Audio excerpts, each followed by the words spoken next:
दोस्तों फेल होना कोई बुरी बात नहीं है, इससे ये तो पता चलता है कि एटलीस्ट आप ट्राई तो कर रहे हो। क्योंकि दुनिया में ऐसे कई लोग हैं जो फेल होने के डर से ट्राई तक नहीं करते। अगर आप ट्राई करते हो और फिर भी फेल हो जाते हो तो आप स्पेशल हो, क्योंकि फेलियर झेलने का जिगरा जो आपके अंदर है वो 99% लोगों में नहीं होता है। दोस्तों एक ही काम में बार बार फेल होना बुरी बात है, क्योंकि इसका मतलब ये है कि आप अपनी गलतियों को नहीं पहचान पा रहे हो और तभी आप वही गलती बार बार करके फेल हो रहे हो। दोस्तों मैंने आके 10 रीजन डिस्कस किए हैं और यही आपके फेल होने का कारण है, तो इसे इम्प्लीमेंट जरूर करना, क्योंकि केवल सुनने से कुछ नहीं बदलेगा। अगर कुछ करोगे तो बहुत कुछ बदल जाएगा। So let's start.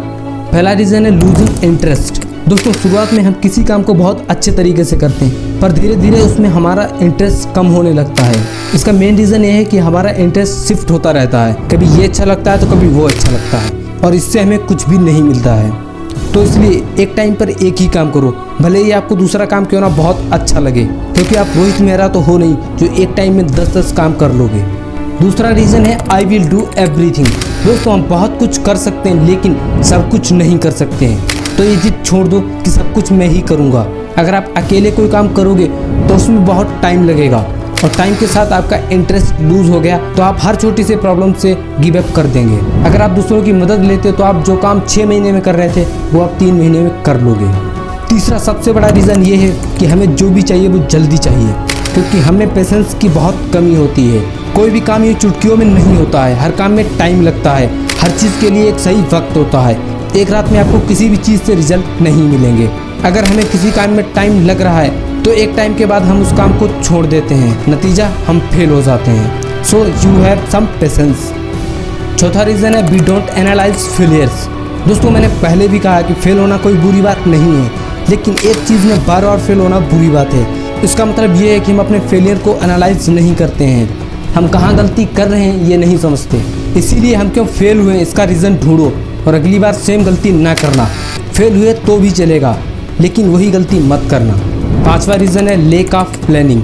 यदि हम कोई भी काम प्लानिंग के साथ करते हैं तो हमारे फेल होने के चांसेस 65% से भी ज़्यादा कम हो जाते हैं।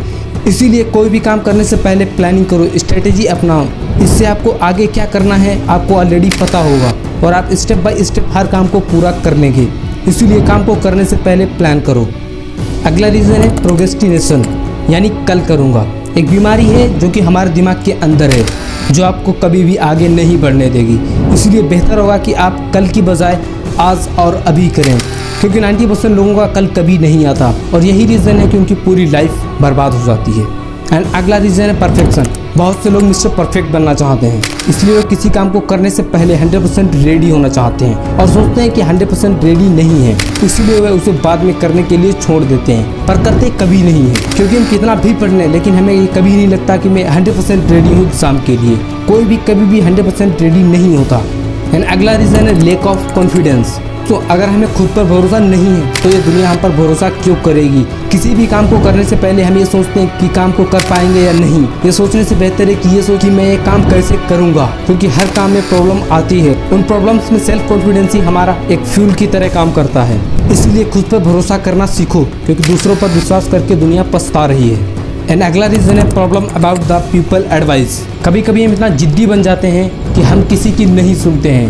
मैं ये नहीं बोल रहा हूँ कि दूसरों की सुनो, बल्कि वो जो कह रहा हूँ एटलीस्ट एक बार सोचो। हो सकता है आप अपनी गलती को पकड़ नहीं पा रहे हो, इसलिए अपनी जिद को थोड़ा साइड में रखकर दूसरों की एडवाइस को एक बार सुनो, सोचो, अगर सही लगे तो ठीक है, वरना उस बात को वहीं पर छोड़ दो। एंड अगला रीज़न है लोड्स ऑफ डिस्ट्रैक्शन। दोस्तों हम इंटरनेट के ज़माने में रहते हैं, जिससे हम सेकेंड्स में डिस्ट्रैक्ट हो जाते हैं। मोबाइल्स का एक नोटिफिकेशन हमारा फोकस लूज कर देता है, जो कि डायरेक्ट अफेक्ट करता है हमारे काम पर। इसीलिए काम के टाइम पर डिस्ट्रैक्ट करने वाली चीज़ों को साइड में कर दो, जिससे आप अच्छे से फोकस कर पाओगे। दोस्तों मैंने आपको 10 रीजंस बताए हैं जो कि फेल होने के कारण हैं। यदि आप इन्हें सुनकर ऐसे ही चले जाओगे तो कुछ नहीं बदलेगा, यदि इन पर इम्प्लीमेंट करोगे तो बहुत कुछ बदल जाएगा। दोस्तों वीडियो अगर अच्छा लगा तो वीडियो को लाइक कर देना एंड कमेंट करके बताना वीडियो कैसा लगा है। एंड चैनल पर नया तो चैनल को सब्सक्राइब कर लेना। And thanks for watching this video.